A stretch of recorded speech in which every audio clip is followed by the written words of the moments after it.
El miércoles de la primera semana de Cuaresma, el evangelio que toca es el de Lucas 11, 29 al 32. En aquel tiempo la gente se apiñaba alrededor de Jesús y él se puso a decirles: Esa generación es una generación perversa. Pide un signo, pero no se le dará más signo que el signo de Jonás. Como Jonás fue un signo para los habitantes de Nínive, lo mismo será el Hijo del Hombre para esta generación. Cuando sean juzgados los hombres de esta generación, la reina del sur se levantará y hará que los condenen, porque ella vino desde los confines de la tierra para escuchar la sabiduría de Salomón. Y aquí hay uno que es más que Salomón. Cuando sea juzgada esta generación, los hombres de Nínive se alzarán y harán que los condenen, porque ellos se convirtieron con la predicación de Jonás, y aquí hay uno que es más que Jonás. Hoy la Iglesia nos invita a reflexionar acerca de la necesidad de convertirnos. Conversión viene de la palabra latina versus, que significa dar vuelta, girar, ir en sentido contrario, y del prefijo con, que significa hacerlo completamente. Y si lo aplicamos a la vida espiritual, conversión significa cambiar completamente de vida. Es estar viviendo de una manera y de pronto empezar a vivir de una forma radicalmente opuesta. Es decir, significa dejar el pecado totalmente y vivir en adelante a la luz de Dios. Conversión es darse cuenta y tomar conciencia de que no es posible volver a Dios y ser felices si dejamos que nuestras vidas sigan sumergidas en el pecado y se dejen guiar por los valores del mundo. Y decimos que estamos siendo guiados por los valores del mundo cuando nuestro primer y principal interés en la vida es buscar lo que busca el mundo. Es decir, tener cada vez más riquezas, más bienes, más comodidad, más seguridad, más honores, más fama y reconocimiento, y más autoridad y poder. Quienes viven según los valores del mundo, en cada decisión que tomen, naturalmente elegirán aquella alternativa que les dé más riquezas, que los haga quedar bien, que sean más conocidos e importantes, y que les dé más control y poder. Convertirse, por tanto, significa dejar de vivir según los valores del mundo y empezar a vivir según los valores de Dios. Y eso supone dejar de lado el pecado para siempre. Hoy el relato nos presenta a Jesús rodeado de mucha gente. Era gente con mucha necesidad, tanto material como espiritual, que veía en Jesús una solución al sinsentido de sus vidas. Y entonces dice el texto que Jesús se puso a decirles: Esta generación es una generación perversa. Pide un signo, pero no se le dará más signo que el signo de Jonás. Por generación debemos entender a la gente que vive sus vidas según los valores de este mundo, aquella egoísta, superficial e indiferente, que no le interesa lo que le suceda a los demás y que anda más preocupada por las apariencias y por el qué dirán, y sobre todo, más interesada en ganar o conservar su estatus, su comodidad y sus beneficios. Pero ¿por qué Jesús trata a esa generación de perversa? Porque justo antes Jesús había sido acusado de estar aliado con el demonio y de estar haciéndole el trabajo al mal, cuando más bien son ellos los que se han aliado con el mal. Entonces esa gente le pide a Jesús que demuestre que viene de Dios. Es decir, que dé un signo que pruebe que está del lado del bien. Podría tratarse de un signo que demuestre que es el Mesías, o tratarse de un signo que demuestre que hace milagros con el poder de Dios. Pues un poco antes Lucas nos dijo que lo habían acusado de hacer milagros con el poder de Belcebú. Pero también podría tratarse de un signo que demuestre que aquel que hace lo que Dios quiere realmente alcanzará la felicidad, pues inmediatamente antes le había dicho a una mujer que felices son los que escuchan la palabra de Dios y la ponen en práctica. Bueno, pues según el texto, Jesús les dijo que el signo de Jonás fue un signo para los habitantes de Nínive. Nínive era una ciudad grande e importante que quedaba en donde hoy está Mosul, en el actual Irak. Bueno, pues Jonás fue un profeta enviado a los ninivitas, a una nación pagana, para que se conviertan a Dios. El paralelo de Jonás con Jesús es que ambos han sido enviados para que la gente se dé cuenta de cómo están viviendo sus vidas, a fin de que abran sus ojos se arrepientan y se vuelvan al Señor. Por eso dice el texto que lo mismo será el Hijo del Hombre para esta generación. Es decir, así como Jonás fue un signo para los ninivitas, así también Jesús será un signo para quienes viven según el mundo, a fin de que se vuelvan a Dios y vivan. Se trata pues de volverse a Dios, de convertirse. Por tanto, parece que el signo que le piden a Jesús es uno que garantice que la conversión de la que habla efectivamente lleva a la felicidad.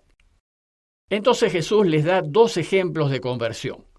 El primero de ellos es el de la reina del sur, o reina de Saba, cuyo reino parece que abarcaba lo que hoy es Etiopía y Yemen. Ella viajó desde lejos a la tierra de Israel, solo para escuchar la sabiduría del rey de Salomón. Una sabiduría cuya fuente era el Dios verdadero, y parece que ese encuentro le cambió la vida, la convirtió a Dios. Y el segundo ejemplo es el de los habitantes de Nínive. Según la Escritura, los ninivitas, al escuchar la predicación de Jonás, que fue enviado por Dios, se convirtieron. Ahora bien, si al escuchar a Jonás y a Salomón, las personas y los pueblos se convirtieron a Dios, ¿con cuánta más razón se deberán convertir al escuchar a Jesús? Aquí Lucas quiere dejar en claro que Jesús es más que Salomón y que Jonás.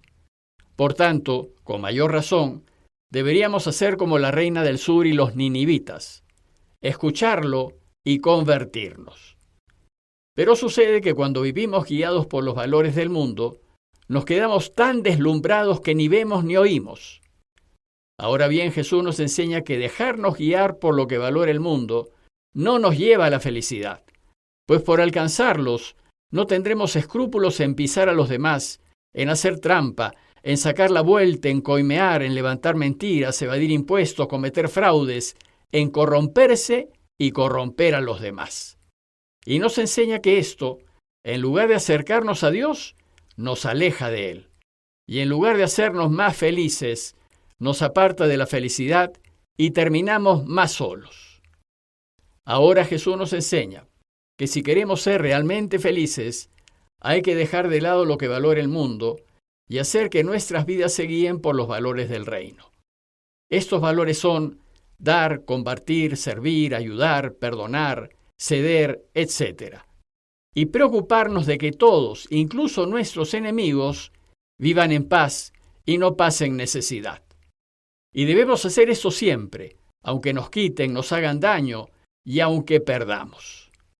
Jesús nos enseña que si vivimos así, Dios estará con nosotros. Nunca nos faltará lo que necesitemos para vivir y nosotros y nuestro entorno gozaremos de felicidad, ahora en este mundo y después en la vida futura. Como ven, los valores del reino son radicalmente opuestos a los del mundo. Entonces, para convertirnos debemos primero darnos cuenta de que seguir los valores del mundo no nos ha dado la felicidad que esperábamos. Y al revisar nuestras vidas, podemos comprobar que si bien puedo reconocer que tengo bienes, seguridad, fama y autoridad, en realidad no me encuentro feliz, pues no me siento querido.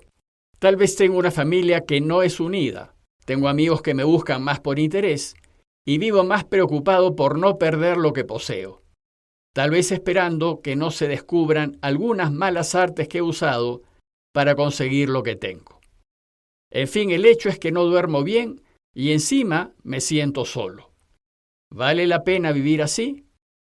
Y segundo, darnos cuenta de que vivir según los valores que propone Jesús produce en real felicidad, pues me rodearé de gente confiable, amigos en los que no hay engaño, recuperaré mi familia, dormiré tranquilo, viviré en paz, me sentiré querido y no experimentaré soledad. Vivir según Jesús significa que no me debe importar ser servido o servir, tener o no tener, ni ser famoso e importante o no serlo. De otra parte, vivir a la manera de Jesús es riesgoso, pues pierdo aquellas seguridades que dan los bienes materiales, es decir, lo que da el tener. Bueno, pues convertirse supone, en primer lugar, tener a Dios como nuestra única seguridad, y esto significa confiar absolutamente en Él y no en los bienes, sabiendo que es un Dios amante, que nos quiere de una manera inimaginable, y que si nos arriesgamos por Él, nunca nos dejará abandonados. Esto, por supuesto, se logra en la medida en que con la ayuda de la oración lo voy conociendo más y me voy enamorando cada vez más de Él. Y en segundo lugar, supone haber tenido algún tipo de experiencia que me muestre, efectivamente, que lo que ofrece el camino de Jesús es cierto. Por ejemplo, debo comprobar que estoy mucho mejor cuando vivo en la verdad que cuando estoy en la mentira. Que más feliz soy cuando comparto que cuando no lo hago. Comprobar que cuando soy generoso nada me faltará. Comprobar que me siento más consolado cuando perdono que cuando vivo con rencor. Que me siento mejor si actúo rectamente que si busco ganar a como dé lugar. Y comprobar que si doy de lo que necesito, Dios nunca me dejará en el aire.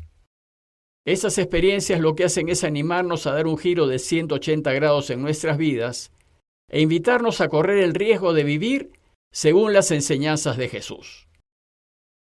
En conclusión, debemos reconocer que todos tenemos que convertirnos, pues siempre estamos tentados a abrazar lo que propone el mundo, que ciertamente es muy atractivo, pero muy engañoso. Pidámosle pues a Dios que nos dé su luz para darnos cuenta de lo extraordinario que es el camino del Señor, a fin de seguirlo, y que nos dé su gracia para reconocer y rechazar los sutiles engaños del enemigo. Compañía de Jesús, Jesuitas, Perú.